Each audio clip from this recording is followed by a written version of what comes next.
مسعود طارق مسعود اپنے آپ کو تو خود مفتی نہیں کہنا چاہیے، وہ مشہور ہو گیا میرا نام مفتی طارق مسعود، اس لیے منہ سے نکل آتا ہے.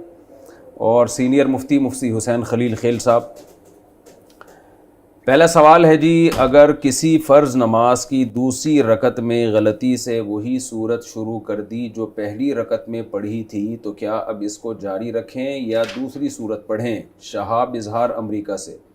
وہی صورت بھی دوبارہ پڑھ سکتے ہیں، اس کو چھوڑ کر دوسری صورت شروع کرنے کی ضرورت نہیں ہے، تو کوئی حرج نہیں ہے، وہی صورت دوبارہ پڑھ لیں اگر شروع کر دی ہے، اور اگر دوسری صورت شروع کر دیں تو بھی ٹھیک ہے.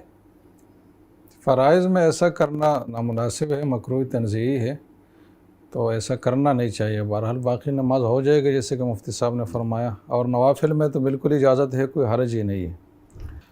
ابن شاعر صاحب کراچی سے پوچھتے ہیں کہ کرکٹ میں پیسے لگا کر میچ کھیلنا غلط ہے، لیکن اگر ہم کرکٹ کے میچ میں پیسے لگائے اور میچ جیت جائے لیکن وہ پیسے استعمال نہ کرے بلکہ اس لیے اپنے پاس رکھے کہ ہم دوبارہ ہار جائے تو وہ پیسے دوبارہ اس ٹیم والوں کو دے دیں گے، تو کیا اس طرح کھیلنا جائز ہوگا؟ تو اس کا جواب یہ ہے کہ جائز نہیں ہوگا. اس میں قمار بازی اور جوئے کا عمل آپ دو جگہ کر رہے ہیں. ایک تو پہلی ٹیم سے جو آپ نے جیتا تو وہ بھی قمار کا عمل تھا اور گناہ تھا، اور پھر جب اس نے آپ سے جیتا اور آپ اس کو دے رہے تو یہ الگ سے ایک نیا قمار ہے، تو یہ گناہ کبیرہ ہے، ناجائز ہے.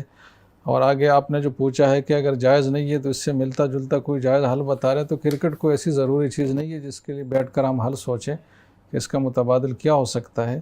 ایک کھیل ہے، بقدر ضرورت تفریح اور ورزش کے لیے کھیلا جائے، اس میں اس طرح کی چیزوں کی کوئی ضرورت نہیں ہے اور اس کا کوئی حل بتانے کی بھی ضرورت نہیں ہے. دوسرا سوال ہے جی، فرض نماز کی تیسری یا چوتھی رکعت میں سورہ فاتحہ کے بعد بھولے سے بسم اللہ پڑھ لی تو کیا سجدہ سہو واجب ہوگا؟ فہد صاحب یو پی سے. نہیں جی، سجدہ سہو واجب نہیں ہوگا. تیسری چوتھی رکعت میں اگر آپ نے بھولے سے کیا جان کر بھی پڑھ لی ہو اور سورہ فاتحہ کے بعد سورت بھی غلطی سے ملا لی یا جان کر بھی ملا لی تو اس سے سجدہ سہو لازم نہیں ہوتا. البتہ بس سورہ فاتحہ پڑھنی چاہیے اور پھر رکوع کر لینا چاہیے.